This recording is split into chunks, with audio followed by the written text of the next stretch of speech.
Kali ini saya akan membuat video tentang menggambar. Sudah sekian lama tidak memposting video tentang menggambar, dan yang akan saya tunjukkan hari ini adalah proses menggambar. Setelah kita membuat sket, kita akan melihat prosesnya bagaimana membuat arsiran awal sebelum kita melakukan finishing. Dan dalam video kali ini hanya akan sampai sebelum finishing, namun kemiripan sudah 80%. Kita lihat gambar yang sekarang adalah proses setelah kita membuat sketsa dan pemiripan di bagian pertama. Jadi yang kita buat sebelumnya adalah membuat sket, kemudian bagian-bagian wajah dibuat, lalu sudah diusahakan semirip mungkin tapi belum tegas, dan bagian rambut juga, bagian pakaian sudah diarsir dengan menggunakan pupuk pensil, namun baru setengahnya saja, atau kepekatannya baru setengahnya, belum full, artinya itu masih bisa dihapus atau diedit sana sini. Selamat menyimak video kali ini, dan ini adalah real time, artinya tidak dipercepat atau tidak dijeda dan sebagainya. Ini merupakan proses secara sesungguhnya, proses sebenarnya. Jadi bisa untuk pembanding ketika kalian juga mempraktekkan dalam menggambar wajah semacam ini.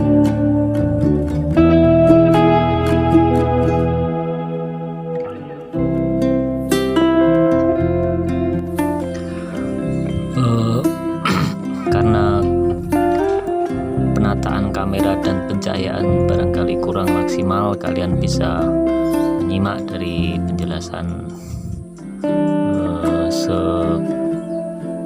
sebisanya saya memberikan cerita atau gambaran yang saya pikirkan ketika menggambar gambar ini.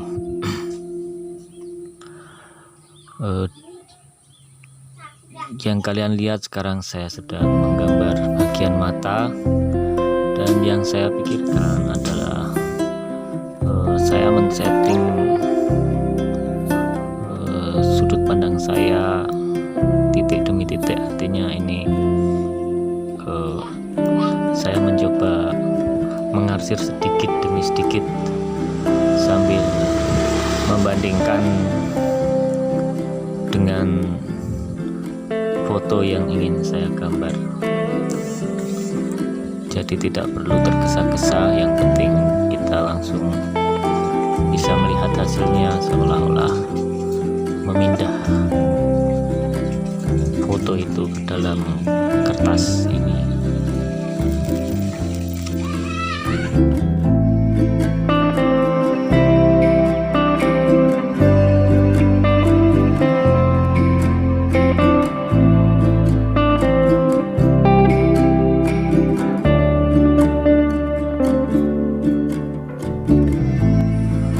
Untuk kalian ketahui, yang saya lakukan itu sekarang adalah proses menebalkan, artinya sebelumnya sudah terlihat mirip dan sekarang hanya menebalkan. Seperti tadi yang saya bilang sebelumnya, ini adalah disetting dalam mode dot per dot atau titik demi titik, poin demi poin.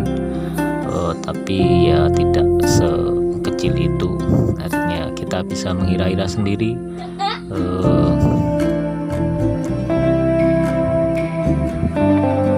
yang tepat untuk kita lakukan. Dan Dan tidak lupa mengingatkan bahwa untuk mengarsir saya menggunakan bubuk pensil dan kapas, bubuk diraut, dan pengusapannya menggunakan kapas. Ini juga bisa dilakukan dengan kertas, tapi karena kebiasaan saya dengan kapas untuk menghasilkan kesan yang lebih halus dan masih bisa dihapus, saya selalu menggunakan kapas. Bagian yang perlu lebih jeli adalah garis di bibir seperti yang saya lakukan ini, terutama di ujung bibir bagian paling ujung. Itu biasanya kepekatannya itu lebih daripada garis bibir di bagian keseluruhan bagian tengah, seperti itu. Dan biasanya juga bagian bibir bagian yang atas dan bawah itu akan lebih pekat pengarsirannya di bagian atas. Seperti kalau kalian pernah menggambar sebuah anime kartun, itu hanya ada garis dua, atas dan bawah. Nah, kurang lebih seperti itu cara pikirnya atau bentuk utamanya sebuah bibir, yang prinsipnya sebenarnya dari berdasarkan pencahayaan. Jadi dalam menggambar dengan pensil atau black and white dua warna, itu yang perlu kita perhatikan dengan seksama adalah tentang pencahayaan. Lalu bagaimana kita menerjemahkan warna, itu sebenarnya tidak harus kita pikirkan dengan lebih rumit. Yang paling penting adalah pencahayaan. Artinya ketika warna merah gelap itu ya semua warna menjadi abu-abu, putih dan hitam, dibagi dalam 3 bagian besar, yaitu bagian gelap sekali dan abu-abu atau gelap setengah, setengah gelap, dan yang paling terang adalah putih. Kalau kita ambil cara pikir sederhana dengan hanya mengingat-ingat 3 warna besar atau 3 jenis arsiran, yaitu gelap, setengah gelap, dan terang, maka kita tidak akan mustahil untuk mengaplikasikannya dalam belajar menggambar. Yang tidak kalah penting adalah pemetaan di awal, yaitu letak-letak yang bertujuan agar bentuknya tidak terlalu besar, terlalu kecil, dan menyesuaikan bidang gambar. Jadi ketika sebelum menggambar, pemetaan itu sangat penting sebelum kita sket bentuknya. Itu adalah bagian dari sket di awal. Dan kalau dalam proses yang sekarang ini sebenarnya seperti proses mewarnai atau menebalkan saja, tapi kita juga perlu tahu dengan melihat langsung prosesnya seperti ini agar kita punya gambaran yang lebih jelas dan nyata daripada belum ada referensi sama sekali.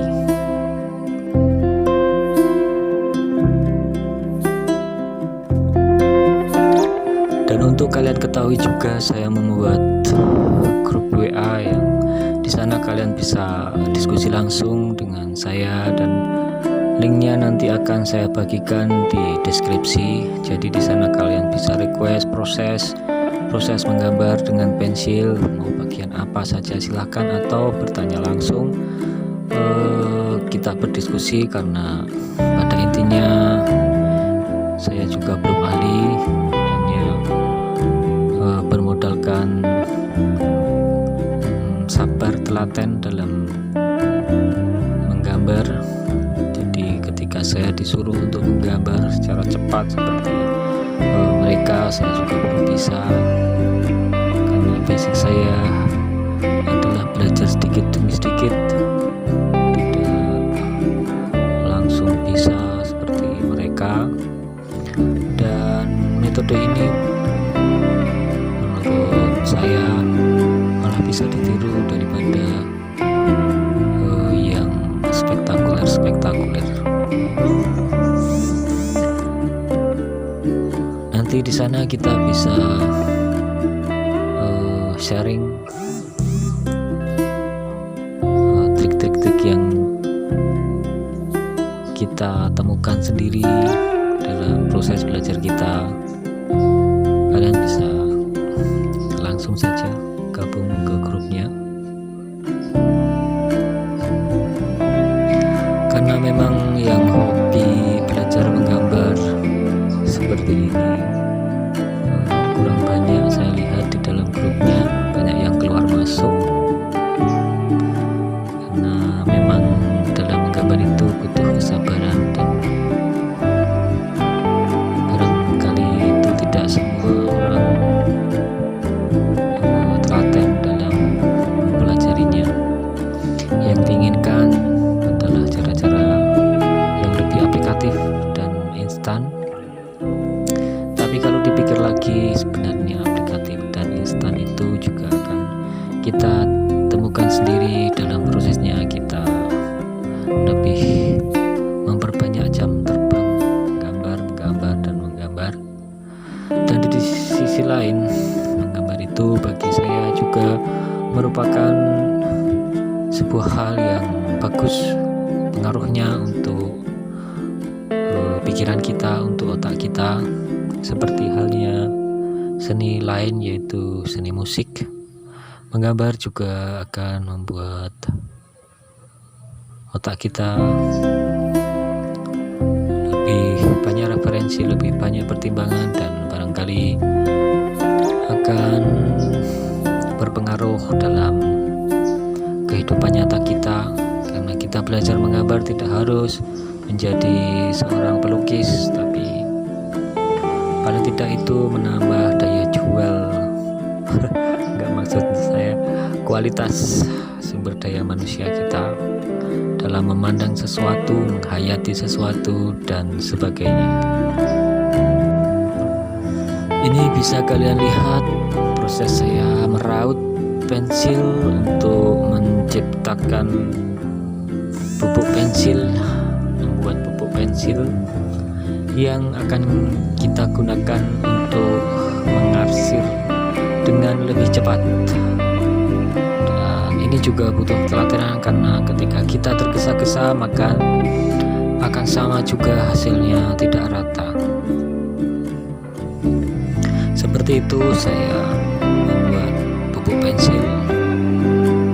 Dan barangkali kalau di sekitar saya belum ada yang menjual khusus pupuk pensil, ini bisa juga dijadikan barang baru dalam dunia pergambaran. Artinya kalau kita mau memproduksi pupuk pensil, barangkali juga ada yang beli. Ya, tapi itu bercanda saja. Kita akan melanjutkan arsirannya.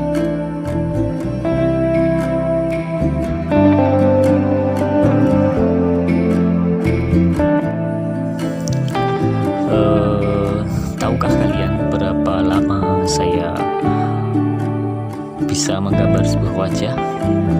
Seperti yang kita lihat di dalam YouTube, banyak sekali teman-teman kita bisa menggambar secara cepat, tapi ketika saya praktekkan ternyata itu bukan hal yang mudah. Dan saya simpulkan, atau rata-rata saya menggambar satu wajah itu bisa menghabiskan waktu 1-3 hari. Dan tentu saja itu tidak full menggambar terus, tapi di sela-sela aktivitas saya, kadang sehari cuma beberapa jam, 4 jam atau 5 jam, bahkan 2 jam, lalu saya akumulasi ke dalam 3 hari itu. Ketika saya tidak memegang pensil pun, saya anggap itu adalah waktu yang diperlukan untuk mengantarkan saya pada mood untuk menggambar. Bukan berarti saya membuat alasan tidak mood dan tidak bersemangat dan lain-lain, tapi karena aktivitas sehari-hari yang kadang-kala tidak bisa kita tinggalkan, itu membuat saya lama menggambar. Yang pasti perlu kita hayati dan kita nikmati juga prosesnya, tidak harus tergesa-gesa. Untuk apa tergesa-gesa kalau tidak waktunya deadline? Karena dalam menggambar juga kita akan banyak sekali ide-ide atau inspirasi masuk. Itu malah terasa seperti sebuah meditasi yang tidak harus duduk. Kita bisa melakukannya dengan bersamaan dengan aktivitas kita menggambar. Itu untuk pemanis saja dalam pengantar video ini, untuk semangat dengan sudut pandang lain, untuk semangat dengan sudut pandang berbeda. Wah, sudah tampak lebih indah.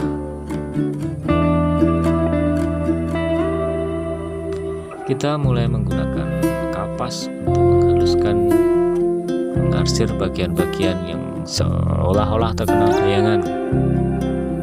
Disinilah kita juga sebelumnya perlu belajar arah-arah cahaya, tapi juga tidak perlu rumit-rumit mempelajari seperti belajar matematika. Kita mengalir saja kira-kira, dan dominan cahaya itu biasanya dari satu arah saja. Ketika kita berpikir dari berbagai arah, nanti malah pusing. Jadi sebaiknya kita buat sebuah dominasi cahaya yang dari satu arah saja, dan yang lain adalah manis saja. Atau ketika kita sangat bersemangat, kita bisa lebih detail lagi. Tapi untuk tujuan yang cukup, artinya cukup begitu saja dalam tanda kutip, maka kita fokuskan saja dari cahaya satu arah. Artinya ketika wajah akan kita putuskan untuk pencahayaan dari arah kiri, artinya nanti yang gelap-gelap adalah bagian kanan, begitu dan seterusnya.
Apakah kalian ingin tahu juga bagaimana saya mengakhiri sebuah proses menggambar?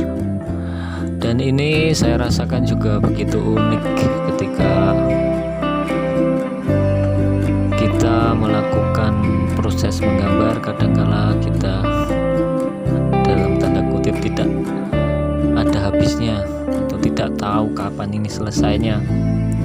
Dan ketika seperti itu muncul, maka yang ada hanyalah semacam merasa tidak nyaman. Dan setelah proses berjalannya waktu, saya menemukan sebuah kebiasaan yang saya rasa positif, yaitu ketika merasa tujuan sudah tercapai. Misalnya saya ingin menggambar ini agar mirip, dan ketika sudah sampai pada tahap mirip dan langsung dihaluskan, atau kalau ada waktu ditegaskan, saya berhenti saja di situ. anggap lukisan ini sudah selesai. Dan begitu saya yang melakukan, akhirnya saya tidak begitu pusing atau bingung ketika melukis dan tiba-tiba berhenti dan saya bilang udah cukup seperti ini. Ternyata itu begitu melegakan. Barangkali itu juga kalian temui dalam proses belajar kalian. Sudah disket, sudah diwarnai, sudah di finishing seolah-olah, tapi nggak tahu kapan selesainya, akhirnya berlarut-larut dan kadang juga sangat tidak nyaman rasanya. Jadi kata cukup, ini sudah selesai, langsung tinggal saja atau langsung dirapikan, tapi tepinya ternyata trik itu cukup membantu dalam kita memanipulasi pikiran kita. Seperti lukisan di atas atau dalam video ini, itu saya rasa sudah mirip. Jadi ketika sudah dirapikan kiri kanan tepi, itu bisa dianggap saya juga sudah waktunya untuk memutuskan bahwa oke, ini sudah cukup. Dan itulah bisa dikatakan itulah seni. Seni itu kan relatif dan luas, tapi juga bisa jadi kata penghibur untuk menghentikan atau berhenti di satu titik. Ketika tidak bisa berhenti di satu titik yang ada hanyalah rasa tidak nyaman, tidak ada cukupnya. Dalam gambar pun kita tidak perlu serakah untuk membuat yang super sempurna. Kalau tujuan sudah tercapai, ya sudah cukup, kita rapikan, kita bingkai, kita jadikan hiasan. Disitulah nanti sebuah karya lukisan akan menceritakan dirinya sendiri dengan kekurangannya, dengan seperti ada goresan-goresan yang tidak sempurna. Disitulah keindahannya.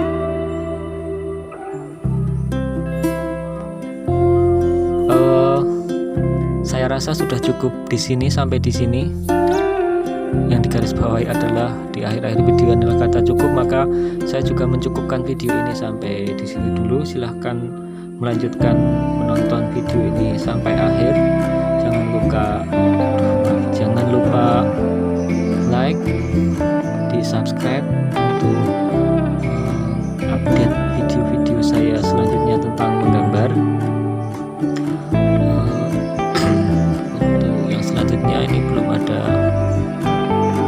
request lagi membahas apa, tapi akan terus saya upload video-video tentang menggambar, juga tentang musik, juga tentang budaya, juga tentang banyak hal dalam channel ini. Selamat melanjutkan aktivitasnya. Terima kasih sudah menyimak video